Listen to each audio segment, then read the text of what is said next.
Olá, bom dia. Começa agora o Jornalismo em Pauta aqui no Grupo Séries e Comunicação, nesta manhã de domingo, 15 de junho de 2025. Muito obrigado pela sua audiência. Estamos aqui presentes nas séries AM 1440, na Positiva FM 90.9 e também pela página do YouTube do Grupo Séries e Comunicação, @canal Grupo Séries. Você pode assistir agora, neste momento também, o Jornalismo em Pauta. Vamos conversar, debater os principais temas, fatos que aconteceram ao longo dessa última semana e você é o nosso convidado a estar com a gente aqui. Comigo, Felipe Keller, também Jéssica Gomes, Daiane Gissen e Antônio Sadi Ribas, a Luísa, que está na parte técnica, operacional, de áudio e também aí no monitoramento das câmeras para trazer para você em vídeo e áudio no rádio o jornalismo em.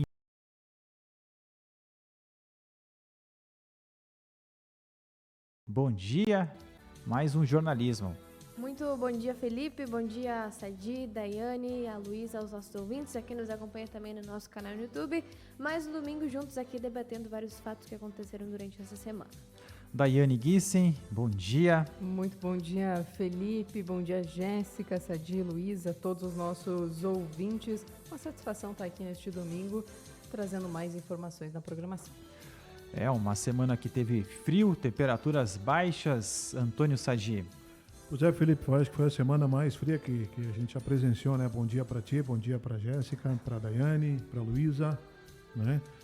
E que estamos vivenciando, finalizando hoje, efetivamente. Aliás, hoje, 15, então, de junho, exatamente a metade do ano, né? O mês tem 30 dias, ou 31 agora, mas enfim, o dia 15 de junho, acho que marca exatamente o meio do ano. Os 366 dias é exatamente a metade. 15 para cá e 15 para lá e o resto 6 meses. É isso, né? Ou estou equivocado? Acho que é isso aí, né? Mais ou menos, acho que essa conta que eu fiz também, Cedi. Né? Do ano. Que é metade. Esse aqui mês tem 30 dias. E esse é o mês da metade do ano, né? Então, é a metade da metade. Né? Então, estamos na metade do mês e na metade do mês do ano. Exatamente.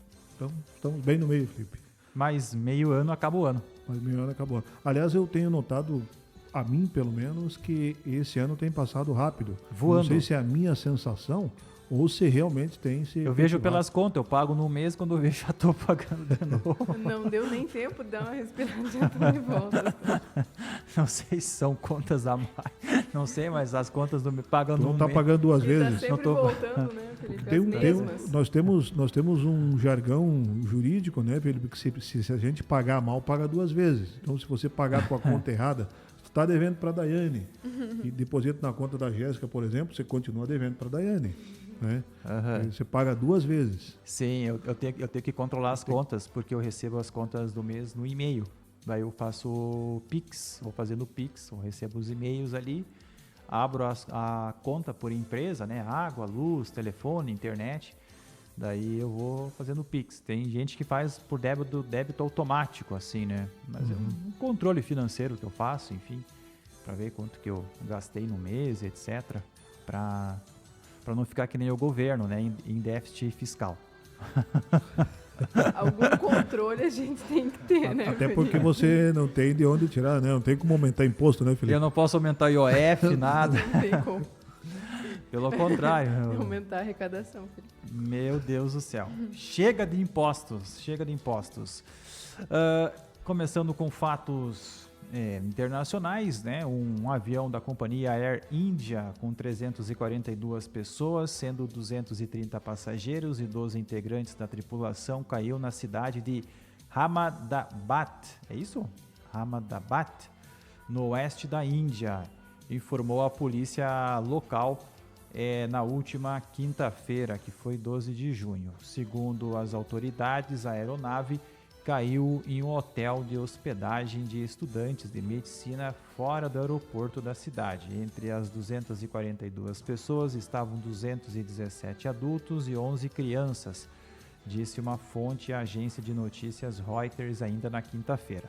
Destes, 169 eram cidadãos indianos, 53 britânicos, 7 portugueses e 1 canadense. Segundo informações, teve um sobrevivente. A companhia aérea confirmou na plataforma X, antigo Twitter, o acidente, afirmando que buscam mais detalhes sobre o ocorrido. Então, um fato que aconteceu, uma tragédia de proporções imensas para a aviação, e claro que as investigações vão trazer mais detalhes com relação ao que aconteceu nesse fato. Uma aeronave moderna, segura, e a gente tem que entender o que aconteceu, né? Num acidente dessa tal gravidade, né? A queda ocorreu durante a decolagem da aeronave e enorme coluna de fumaça preta foi vista perto do aeroporto. Alguma coisa, talvez mecânica, a gente não tem mais detalhes específicos do que pode ter acontecido. Normalmente na aviação, quando acontece uma tragédia dessa, não se procura culpados, né? Se procura as causas que aconteceram o acidente, e depois normalmente a aviação comercial procura corrigir para isso nunca mais acontecer, né? É difícil na aviação comercial, nos países que têm maior rigor de segurança, um acidente semelhante das mesmas causas, né, acontecer de novo, né? Mas, enfim, a aviação sempre procura aperfeiçoar isso. A gente vai ter que, agora, um avião muito moderno, que nem esse Boeing, cair logo na decolagem, é difícil você entender. Porque foi questão de 2 minutos, né? E já estava caindo de novo. Porque quando você decola, você não tem mais como retornar, né? Essa aeronave era uma aeronave moderna que aponta informações para a tripulação, para o piloto, para o copiloto. Olha, não decola que aqui tem problema, né? De qualquer situação, qualquer mecânica, elétrica. Eu não sei como que é o rigor de segurança na Índia, né? Eu não sei como é que é isso lá, mas na aviação comercial tem... Enfim, a gente vai ter que aguardar, não dá para supor alguma coisa, né? Não adianta a imprensa dizer que foi isso, né? Porque tem que aguardar as primeiras investigações, principalmente se vai ter alguma interferência de outro país, né? Como a própria Grã-Bretanha, porque teve bastante britânicos que acabaram perdendo a vida nessa tragédia aí. Acompanhando nessa semana, Felipe, as notícias e entrevistas também falando justamente em específico sobre essa aeronave, um especialista em gerenciamento de risco, o Gerardo Portela, deu uma entrevista falando que esse Boeing 787 é o primeiro Boeing dessa linha que caiu.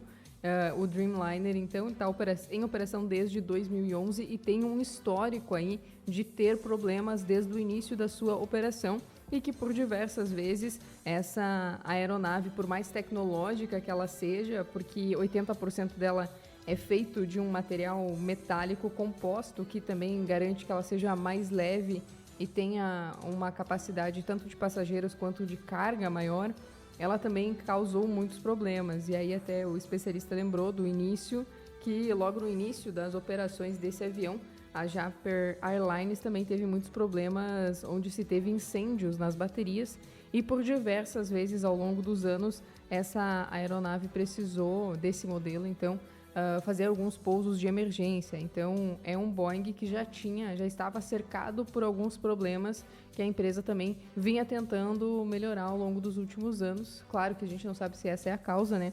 Mas que é um avião, de certa forma, um pouco polêmico nesse sentido. Os dois pontos críticos, segundo os entendidos do métier na aviação, de um voo são a decolagem e a aterrissagem, né? Quando você decola, por conta da força que o avião tem que fazer para decolar, para subir, né? E foi numa subida que ele foi, né? E na descida, e aí vai da perícia, naturalmente, do piloto.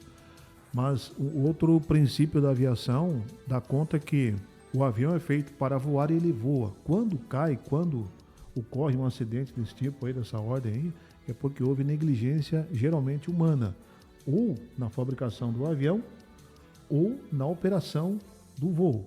né? Exato. O engenheiro, para complementar, ele destacou que é um avião um pouco mais complexo e que a complexidade acaba influenciando na segurança daquele voo, que isso precisa com que a parte técnica e a segurança do voo, a parte humana, como tu trouxe, seja muito bem planejada antes do avião decolar.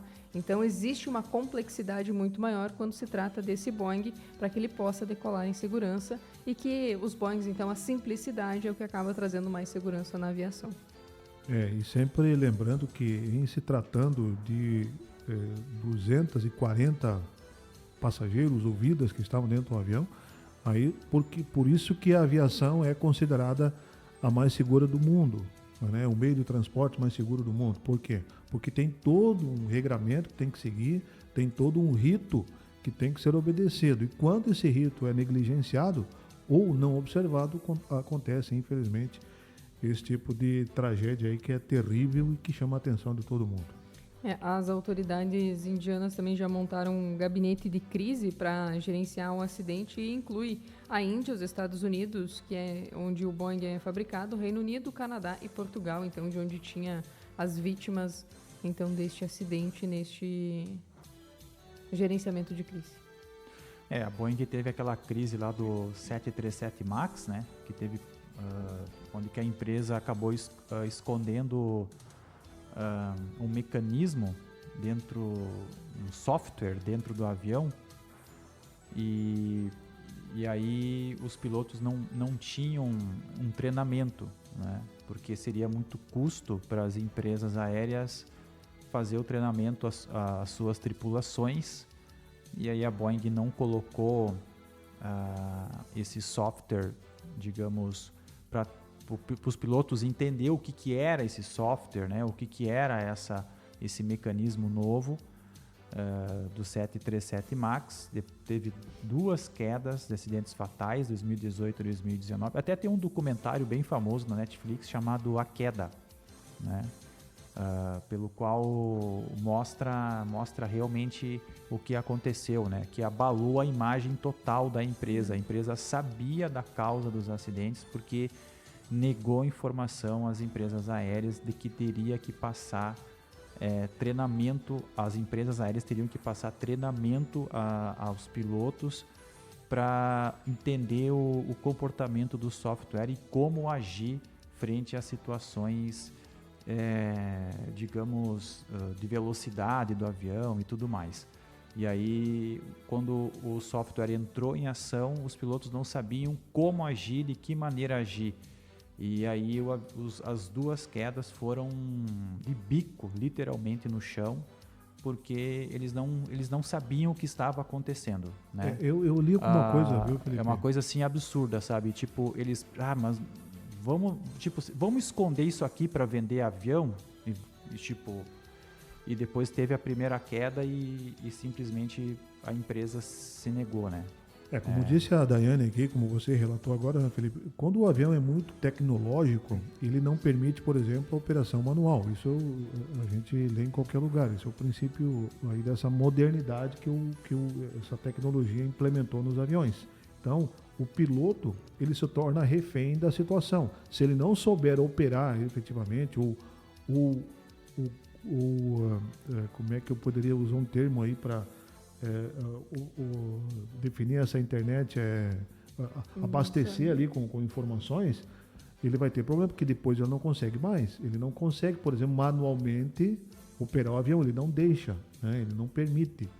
Por quê? Porque ele tem tecnologia suficiente para, caso ocorrer algum infortúnio, alguma situação, ele mesmo, o próprio sistema, se gere e se resolve. E até que ponto também vai a confiança nesse sistema, né? Tá. Então, mas enfim, não depende só da mão humana, né? A gente tá falando aqui de algo era o software chamado MCARES, que eles tinham colocado na aeronave e aí eles não comunicaram isso às empresas aéreas. Era um sistema para estabilizar a aeronave em situação de stall, um estado de voo perigoso, ou seja, quando o avião perde a sustentabilidade em voo, de como poderiam agir caso isso acontecesse. Só que no caso desses acidentes e outros casos que não terminou em tragédia, os pilotos não tinham conhecimento desse software, entende? Eles não sabiam que o avião poderia fazer alguma coisa, seja decolando, seja em voo de cruzeiro. Se o sistema entrasse em ação, o que eles iam fazer? Eles não tinham esse treinamento, né? Então, e na aviação não tem achismo, né? Quando você aperta um botão lá, você sabe o que você está apertando e você sabe o que vai acontecer, né? Então, enfim, e isso abalou muito a imagem da Boeing, porque houve uma concorrência na época, né? A Airbus lançou o Airbus 320, acho que era, e aí a Boeing, para correr atrás na competitividade de vendas de aeronaves, fez o 737. Acho que aqui no Brasil tem, acho que a Gol tem, aqui no Brasil, a frota da Gol tem essas aeronaves hoje. Mas enfim, a gente lamenta muito esse fato, vamos aguardar aí as investigações. Seguimos em frente, chegamos aqui no Brasil. Essa semana teve ali o julgamento no Supremo Tribunal Federal dos acusados da minuta da tentativa de golpe. Só fazendo um parênteses aqui, teve uma notícia na Argentina, né? A Cristina Kirchner foi condenada à prisão, né? Ou seja, praticamente a carreira política dela se foi, né? Ela que estava se preparando para concorrer a deputada, deputado, no caso, né? Lá na Argentina, para justamente se proteger, ter a chamada imunidade parlamentar. Mas não deu tempo, aí o tribunal condenou ela e cassou antes. E aí, enfim, ela era vice-presidente há pouco tempo, né? Até o Milei assumir, ela era vice-presidente que promoveu uma né? cleptocracia, né? Na sua gestão como presidente do país e vice-presidente também, né? O marido dela foi presidente também, né? O Kirchner, né? Foi presidente, depois ela foi presidente, agora ela foi vice-presidente. Ela foi inclusive colocada numa condição de Evita Peron, né? Tal era a popularidade que ela tinha, ou tentava, né? Com os programas sociais que ela tentou implementar. Mas também diz que roubou a UFA. Realmente, a gestão Alberto Fernandes e a Cristina Kirchner quebraram a Argentina, né? Realmente, ali afundou a Argentina de tal modo, de maneira impressionante. E aqui no Brasil a gente está tendo esse julgamento, então aí dessa situação da minuta de tentativa, da minuta e também de documentos ou de provas de integrantes do governo anterior, de se tentou ou não tentou alguma tentativa de golpe de Estado.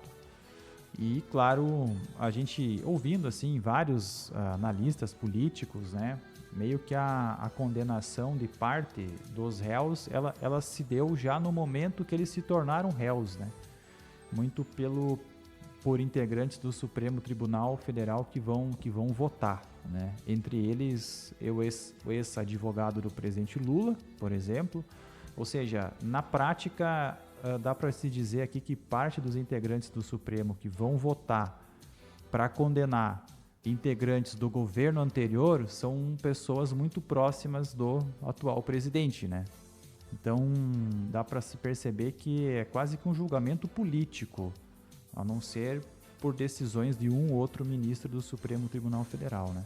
É um jogo de cartas marcadas. Pelo menos se não é efetivamente isso, parece muito, dadas essas circunstâncias que você referiu há pouco, Felipe, porque o nosso Supremo Tribunal hoje ele é ativista. Por que pratica o ativismo? Porque a grande maioria ali são juristas que foram indicados pelo partido atual ou então na gestão passada, né? Então, essa situação toda, e nós temos ainda dentro do nosso Supremo Tribunal Federal essa polarização que a gente verificou na campanha política. Então, é um problema sério isso. Eu, sinceramente, peço a ti aqui, aos ouvintes também, a vocês todos, enfim, a minha opinião, eu acho que se o Bolsonaro, nessas condições, for condenado, e tudo indica que haverá de ser condenado, vai ser uma dose assim cavalar de punição para uma suposta situação que teria ocorrido. Não se tem o que se tem efetivamente é então a chamada minuta do golpe, né? E o depoimento do tal de Mauro Cid, né? São as informações que estão sendo... O que dá para entender é que chegou algumas pessoas para o presidente e falou, porque havia protestos em quartéis e também havia manifestações. Aqui em Carazinho tinha manifestação no Trevo do Avião, me lembro bem. E talvez chegou algumas pessoas próximas ao presidente com essa ideia. Mas o presidente não foi, o Bolsonaro não foi à frente com essa ideia e se encerrou por ali. Ele até analisou lá, Felipe, isso ele contou no... Mas ele não assinou nada. Não assinou nada. Ele viu lá o que dava para fazer diante da situação, mas dentro do que preconiza, do que rege a Constituição Nacional, nossa Carta Magna, né? E ali não viu elementos que se pudesse. O que foi aventado e mais próximo do que se pensou era decretar estado de sítio. É que tinha que ter a prova de fraude na urna. Essa era a prova. E essa prova, acho que não sei se o governo conseguiu, na época, então, 2022, mostrar. Ou se tinha ou não se tinha, né? Enfim. Exatamente, ficou essa dúvida aí. Eu se fosse o Bolsonaro e estivesse realmente na condição de advogar em favor ou em defesa do Bolsonaro, eu justamente alegaria isso, porque eu me lembro muito bem. O eleitor, o cidadão de bem do Brasil tomou a polvorosa porque justamente o STE, o Tribunal Superior Eleitoral, o TSE, não apresentava essas ditas provas, né? Dizia que não, que a urna é segura, que é segura, e a gente suscitava dúvidas, suscita até agora, que se as urnas realmente são seguras, né? E isso é que não foi apresentado. E por isso aquele envolvimento todo, aquela situação toda, e que gerou toda essa situação, porque a pressão para cima do Bolsonaro também, vamos convir, era muito forte no sentido de tomar uma atitude, de tomar uma decisão, dada as circunstâncias em que os membros do Superior Tribunal Eleitoral, comandado pelo Alexandre de Moraes, se negavam a dar as informações. Eu acho que eles deviam essas informações para o Bolsonaro, para que ele, então, se convencesse de que as urnas, então, são confiáveis, e também para a população, que, afinal de contas, da mesma forma ficou a ver navios. Aí tem a situação também que o ex-presidente Bolsonaro ele está na faixa etária dos 70 anos, né? E tem, acho que uma lei, né, que a partir do momento que você é condenado acima dos 70 anos, também tem algumas situações de tempo de regime fechado, alguma situação assim. Enfim, eu não sei especificar ou falar no contexto jurídico isso, né? Mas a partir dos 70 anos você não precisa talvez completar integralmente a pena, se houver, no caso, uma condenação, né? Mas a gente vai aguardar, acredito que vai demorar ainda alguns meses até sair alguma definição, né, com relação à sentença, né, no aspecto político. Mas, indiferentemente disso, né, os partidos de direita, a partir desse momento, têm que começar a projetar nomes além do nome de Jair Bolsonaro para o pleito eleitoral de 2026, né? Um desses nomes esteve no Rio Grande do Sul essa semana, que passou aí, Felipe. Foi o Ronaldo Caiado, governador do estado de Goiás. Aliás, ele já esteve aqui na Expo Direto também, né? Você lembra, né? Jéssica também. Ele esteve ali, eu conversei com ele, nós conversamos todos com ele, e me pareceu assim uma pessoa muito solícita, um cidadão que conhece as nossas instituições, é um cara que no estado de Goiás tem uma aprovação de mais de 70% do seu governo, foi reeleito inclusive, foi reeleito, né? Se eu bem me lembro, acho que foi reeleito, fez o primeiro mandato e agora foi reeleito governador do estado de Goiás. esteve aqui na Expo Direto e está sedimentando a sua candidatura. Ele esteve na Federação e a sua manifestação aqui no estado, aqui em Porto Alegre, se referiu basicamente à segurança. Ele, no estado de Goiás, implementou um sistema de segurança que é exemplo lá no Goiás, no estado de Goiás como um todo. E acompanhando, como a gente acompanha, o que ocorre hoje no Brasil em se tratando de falta de segurança, nem vou falar de segurança, falta de segurança. Aqui no Rio Grande, Rio, São Paulo principalmente, Norte e Nordeste tomado por facções. O Ronaldo Caiado, nesse aspecto, ele entra nadando, né, de vento em popa, porque ele, comprovadamente, com sua gestão em Goiás, teve uma grande atuação no combate ao crime, no combate aos marginais que moram naquela região. Ele tem uma grande aprovação como governador do estado de Goiás. Ele já vem dando entrevistas a diferentes canais, em programas de entrevista na área política, né? Ele vem se apresentando. Até teve aquele episódio do Gustavo Lima, né? Lembra? Não sei se está apoiando ele ainda ou não, se vai apoiar ele em pleito eleitoral, né? Mas o fato é que, pelo menos na época, o Gustavo Lima e o Caiado, não sei se chegaram a conversar ou se ficaram mais próximos no aspecto político, mas o fato é que, sim, o Caiado é um nome certo aí no pleito eleitoral em 2026. Agora, me desculpe, Felipe, mas se ele seguisse nessa tocada, eu acho que era um erro, porque tudo bem que o Gustavo Lima possa ser um cantor, mas vamos convir, tem tantos outros políticos bons que ele poderia pegar como exemplo e como vice, então, no caso, e acrescentaria mais do que o Gustavo Lima, eu penso. O Gustavo Lima é povão, é popular, iam votar nele por quê? Por causa da voz, por causa da música, por causa da boniteza dele, né? Eu acho que tem que votar por competência. Eu particularmente acho que é um personagem interessante você ter o Gustavo Lima te apoiando. Apoiando, sim. Agora, nas redes sociais. Como é que é o Instagram, Jéssica Gomes, do Gustavo Lima hoje? É o quê? 1 milhão, 2 milhões? Isso tem que até olhar a questão de números, mas são mais de 2 milhões. Qual que é o público do Gustavo Lima hoje? É a classe média?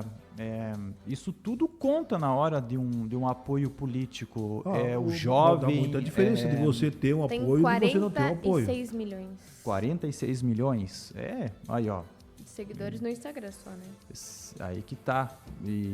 Será que os políticos vão usar esses influenciadores digitais na campanha eleitoral em 2026? Isso é uma boa pergunta. Não sei, é uma pergunta que eu tenho para o ano que vem. Tipo, lá eu sou candidato, a Jéssica tem lá 30 milhões de seguidores lá no Instagram. Jéssica, tu é uma influencer. Eu quero que você me apoie.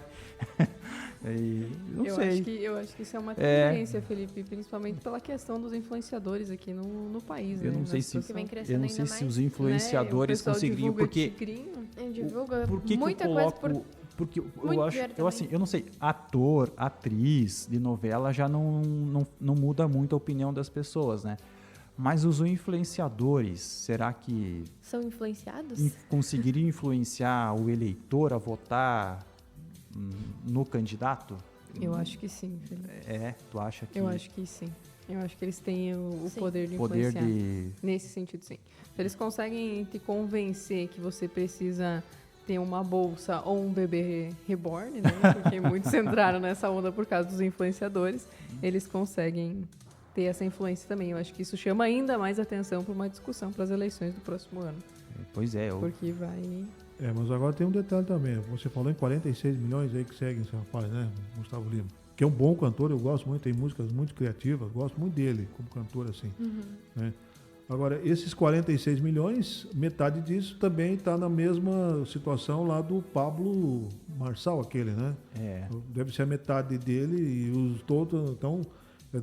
esse número aí é um número muito eloquente, né? Um número alto realmente, mas os que se deixam levar por influenciadores são sempre os mesmos. Eu estou no Gustavo Lima, estou no Pablo Marçal, estou no Ivete Sangalo, eu estou em todos, né? Então, se não tivessem derrubado as redes sociais do Pablo Marçal na eleição para prefeito, não sei não, hein? Porque era o que fazia a diferença para ele chegar ao segundo turno. Eram as redes sociais dele. Ele, claro, ele é um empresário bem sucedido, ponto, mas ele é um influenciador digital. E era um influenciador digital que estava realmente numa disputa à maior cidade do país, né? A capital de São Paulo. Então, isso me chamou a atenção. Poxa, tu já pensou se esse cara começa a fazer campanha para alguém e transferir a influência dele para um candidato? Será que ele elegeria esse candidato? Né? Eu só fiquei naquela pergunta, né? Se não eleger, coloca a pessoa, pelo menos, numa briga bonita pelo... Ainda mais no cenário que a gente tem, né, Felipe? Viu, Dari? Me permite, mas principalmente assim, por eleitor não ter nada na cabeça de vento. Então chega um lá e diz, é isso. Tá. Então é. O que faz o ser humano crescer, acho que é a dúvida. A dúvida é a mãe do conhecimento. A partir do momento que você, né, suscita a dúvida, tem a prerrogativa da dúvida, Daiane. Você está aprendendo, você está crescendo. Né? Agora chega um bolsoló e diz, assim é assim, aquilo ali é assim. E tu diz, E tu acredita? Pô, tu tá fadado ao fracasso, né, Felipe? Em última análise. Eu acho que vale também destacar, Felipe, já que estamos nesse assunto, falando do presidente e do Bolsonaro, que depois também, essa semana, ele falou num vídeo, né, já colocou como pré-candidato aqui para o estado do Rio Grande do Sul o deputado federal Luciano Zucco e também o deputado Ubiratan Sanderson ao Senado Federal na próxima eleição. Também foi uma notícia que saiu essa semana, né? Na última terça-feira, acho que depois do depoimento, né? Ele falou isso em vídeo nas redes sociais, então. Tá, e só deixa eu completar aqui. Eu tô falando isso e usei essa retórica aí, Felipe e amigos aqui, por conta de que esse Pablo Marçal, eu quando ouvi esse cara, achei ele assim muito interessante, as suas manifestações. Mas depois ele me dá uma pichotada, ele vai me falsificar um documento, uma atitude pueril, né? Ainda mais contra o tal que eu odeio aquele cara, que eu acho que não serve para nada, o tal de candidato do PC do B lá em São Paulo. Como é que é o nome daquele? Do PSOL. Do PSOL lá, que concorreu. O Boulos, exatamente. Ele forjou, depois foi comprovado isso. Um cara que tem responsabilidade não pode cometer um ato desse, um ato pueril desses, né? Tem que ter mais responsabilidade. E aí ele se quebrou, né? Então, esse tipo de atitude que eu me refiro, que um cara que tem a responsabilidade que ele tem, a importância que ele tem, ele não pode cair numa esparrela dessa, né? Se ele tomou atitude, ele errou, e se alguém diz para ele fazer isso, ele errou também, porque aí ele confiou em alguém que não deveria ter confiado. Ele criou um factoide, né, contra o Boulos, né, com relação a alguma situação. Eu não me recordo o que era bem certo, mas enfim, e aí a imprensa começou a cobrar, né. Outra discussão é como o jornalismo vai lidar com isso no próximo ano, né, porque é uma boa pergunta também, né. Porque... E no próximo ano eu levanto também a questão, Felipe, que nós vamos estar com a inteligência artificial muito mais ativa e também com o pessoal usando muito mais. Então isso também vai ser um ponto que vai impactar as eleições do próximo ano. Eu acho que tempo de televisão em eleição presidencial já não significa voto. Eu acho que cortes em TikTok e Instagram gera impacto simultâneo, porque você edita aquilo e espalha no WhatsApp. Mas essa semana aí o Supremo Tribunal Federal... Aí tem outro aspecto que é o Supremo Tribunal Federal. Acabou condenando as Big Techs, né, por o uso da internet. Essa decisão foi dessa semana, foi na terça-feira ou na quarta-feira. E essa decisão aí, o problema dela é que suscita muitas dúvidas e muitas interpretações. Nós temos hoje a nossa lei que rege o Marco Civil da Internet. E isso já pune. Agora, eu não sei, sinceramente, eu não me inteirei do que exatamente vale a partir dessa data. Mas é a punição das Big Techs. O que são as Big Techs? Aquelas que não cuidam, por exemplo, vamos pegar o exemplo aí, o tal de Facebook. Né? Então, se alguém publicar ali alguma coisa que não é verdade, se o Facebook não retirar do não ar. retirar, né, aí é punido. Mas isso cabe interpretação, e esse é o problema. Porque no Brasil, as interpretações é que são os problemas, né, que geram as discussões e que, naquela teoria de que cada cabeça é uma sentença, cada um pensa uma coisa. Mesma coisa futebol, Jéssica. A gente que milita muito no futebol, nós temos 210 milhões de técnicos no Brasil, né, que são exatamente a população brasileira. Então, aí, para julgar uma questão, quem está ali julgando também tem uma opinião, o outro também tem. Então, gera muita confusão, gera muita discórdia, suscita muita dúvida, Felipe. Na minha época de faculdade, alguns anos atrás, se utilizava o termo cybercultura, né? Que na prática hoje são as culturas das redes sociais, né? Não sei se estuda cybercultura ainda na faculdade? Ainda não tive nada. Na minha época nós passamos por isso. A Jéssica É, ainda não vocês teve, Pode ser que então Bater acho ainda que tem se um ano. atualizou. No meu currículo antigo, no novo eu não lembro. Eu tive uma troca de currículo. Na minha época ainda havia no mercado ainda a influência do jornalismo impresso ainda, né? E depois, mas naquela época ali já se falava em termos de mercado a estagnação desse setor, né? E aí se estudava muito ali na teoria o conceito cybercultura, que era na verdade a cultura das pessoas utilizando ferramentas tecnológicas. Mas na época eu não tinha ideia do tal do Facebook, do Instagram, o que ia ser isso, né? Isso virou produto depois que eu saí da faculdade, depois que eu entrei no mercado de trabalho. Depois a gente foi entender isso, né? Então, a geração da Jéssica é a geração que aquilo que era teoria há 15 anos atrás, agora o que eu estudava, não 15 atrás, né? Mas mas um pouquinho menos, mas agora é a prática, né? O que era o conceito teórico, né? Agora a gente vê na prática em termos de mercado, né? Que é Instagram, enfim, as redes sociais em si.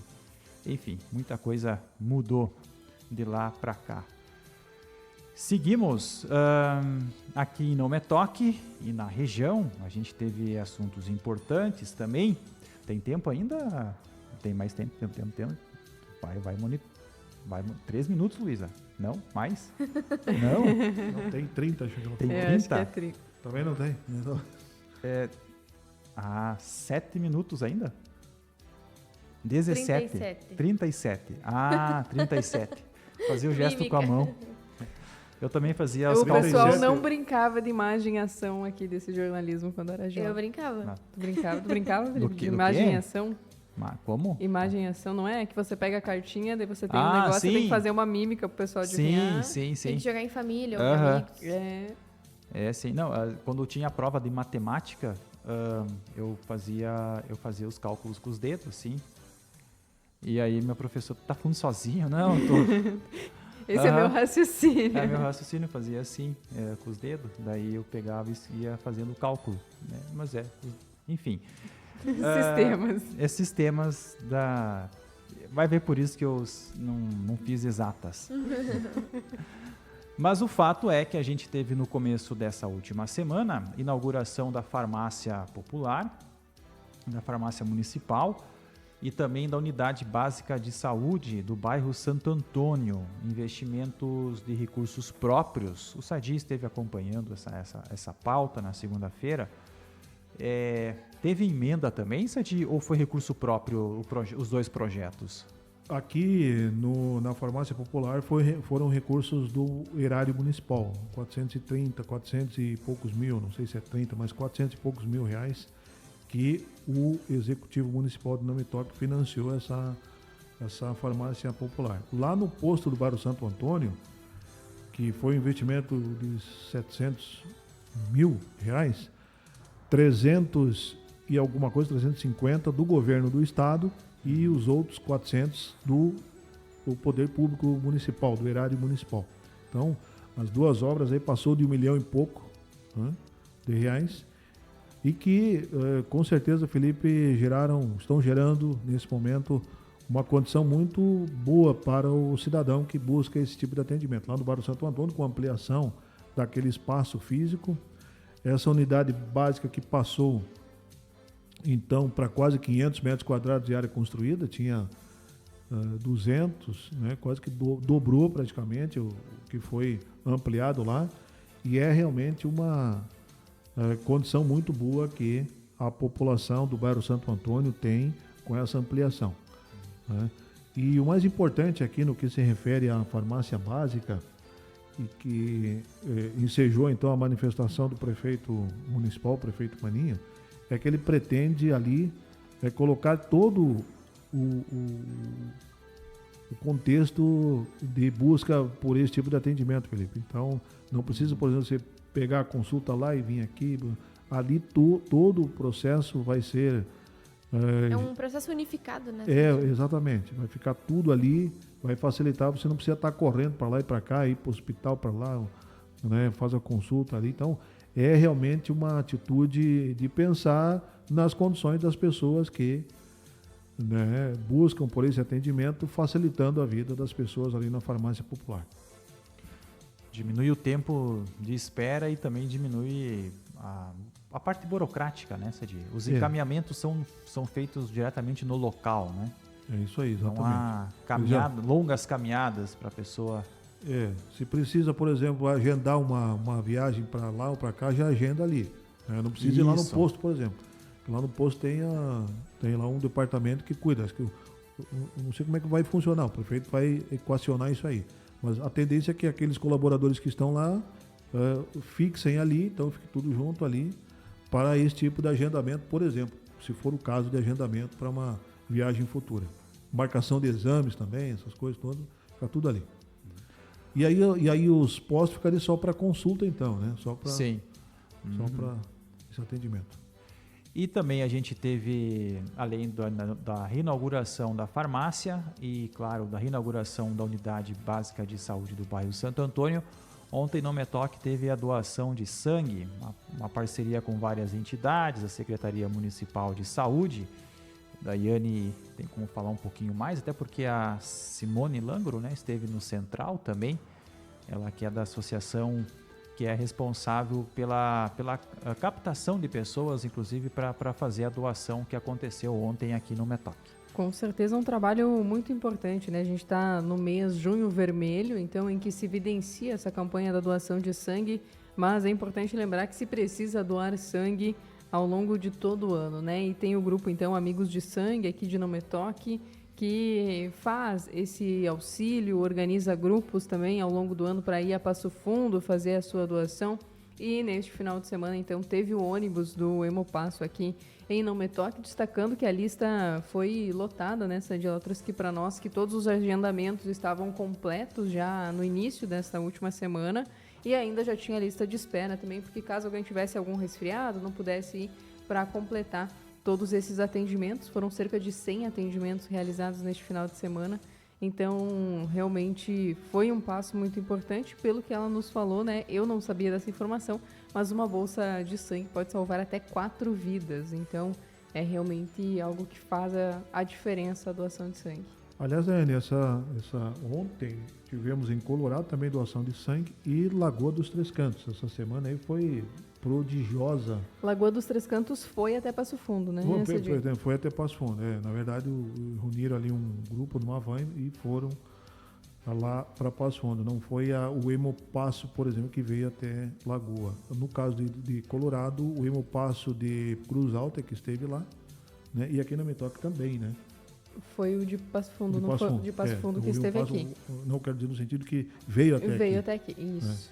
Mas realmente uma semana movimentada nesse sentido e vale a pena essa conscientização, né? E agora reduziu, né? A cada 3 meses você pode fazer a doação de sangue e para jovens, a partir dos 16 anos, já é possível também fazer a doação. Antes era 18, agora baixou para 16 anos, desde que tenha autorização do responsável. Muito bem, seguimos com o Jornalismo em Pauta deste domingo. Tem toda uma programação aí das séries AM, da Positivo FM neste domingo. E na próxima sexta-feira. Então tem as finais aí do Campeonato Municipal de Futsal, né, Jéssica? São três finais, né? Três finais no veterano, feminino e também no livre. Nosso campeonato, né, muito movimentado. Eu percebi que passou rápido demais, porque a gente acompanha os jogos também, né, Felipe, ao longo das semanas. E passou rápido demais, sempre muito bem movimentado na região também. Nosso municipal chegou ao fim de mais uma edição. Não joga um futebolzinho? Não me arrisco. Só acompanha. Só acompanha. Ela tá na melhor parte, que é criticar quem não joga nada, né? Exatamente. Ela tem a prerrogativa da crítica. Né? Exato. Muito bem.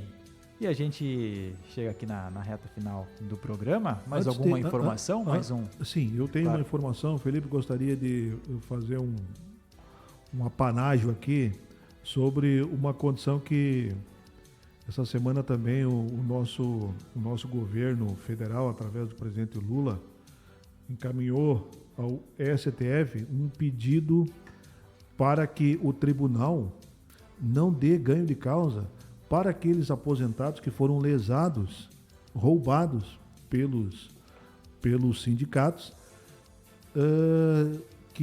porque já tivemos algumas ações na justiça em que o Estado como tal foi condenado, né? E o Lula preventivamente então entrou com esse pedido ao STF para que o Supremo Tribunal Federal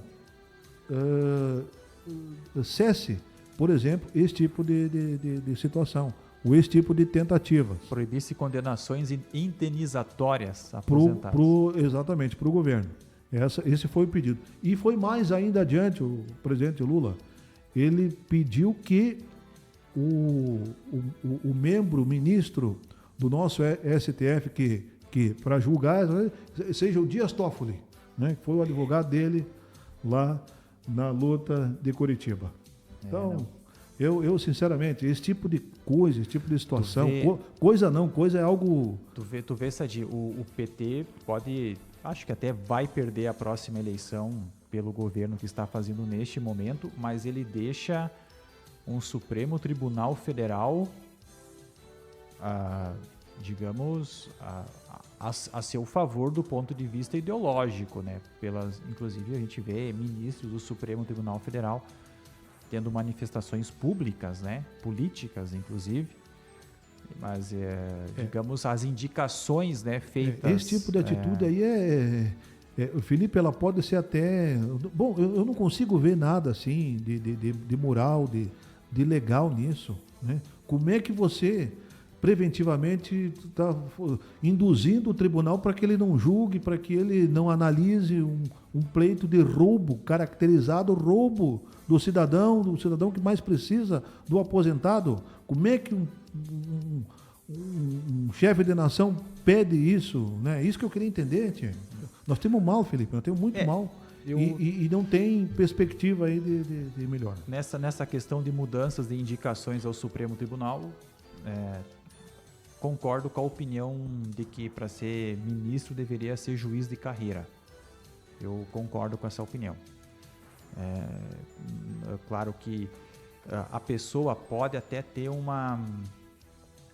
histórico político partidário e advogar por um político, advogar por um partido e depois ser indicado para o Supremo Tribunal Federal, como foi o caso das indicações do Lula para o Toffoli e para o Zanin, né?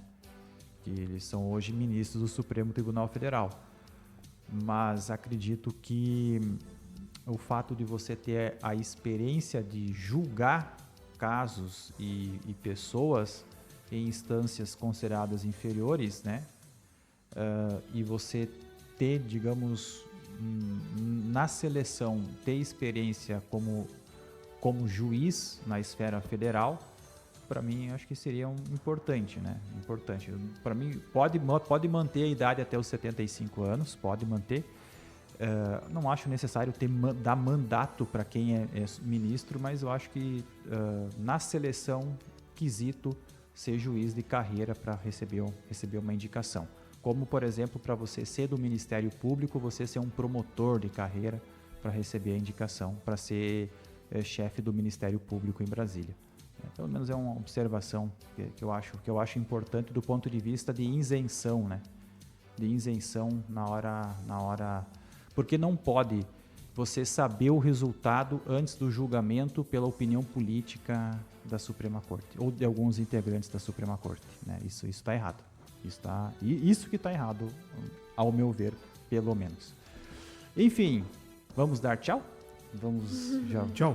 Tchau. Chegamos na reta final. Mas destacar ainda essa semana, né, Felipe, que a gente teve festa e comemoração aqui do Grupo Série de Comunicação. Então, o nosso âncora aqui obrigado, do Jornalismo em Pauta comemorou mais um ano de vida. Mais um então, aninho. deixar registrado aqui os parabéns também de toda a bancada do jornalismo. 37 primaveras, Felipe. Tô chegando, vou jogar 37 contigo, inverno. vou jogar contigo no veterano daqui a um tempo. Saúde e paz. Minha geração tá ficando velha. Minha geração tá... A minha é a próxima. Não vou falar em idade, mas Não cheguei na casa dos 30 não ainda, chegou na casa dos Felipe, 30 ainda. não. Jovens, muito jovens. Mas tô na beira. Na beira. Né, diz que a brincadeira se fala que você começa a sentir a idade depois dos 30, depois da primeira ressaca. Aí tu percebe. Então eu já tô com 42.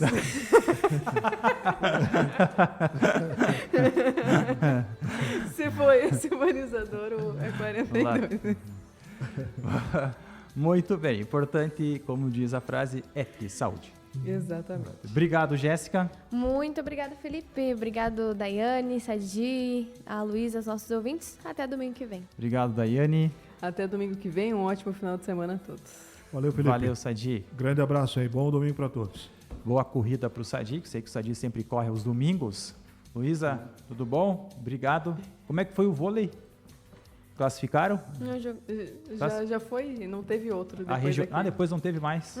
Tá bom, nossa atleta do vôlei aqui, a Luísa. Muito obrigado a todos na Séries AM, na Positiva FM. O Sadi tá louco para sair correndo. O Sadi tá pronto aqui. Vamos esperar as câmeras, Sadi. A você que nos ouviu no rádio, também nas redes sociais, no caso no YouTube, muito obrigado a todos. Até o próximo domingo com o Jornalismo em Pauta. Obrigado a todos. Tchau, tchau.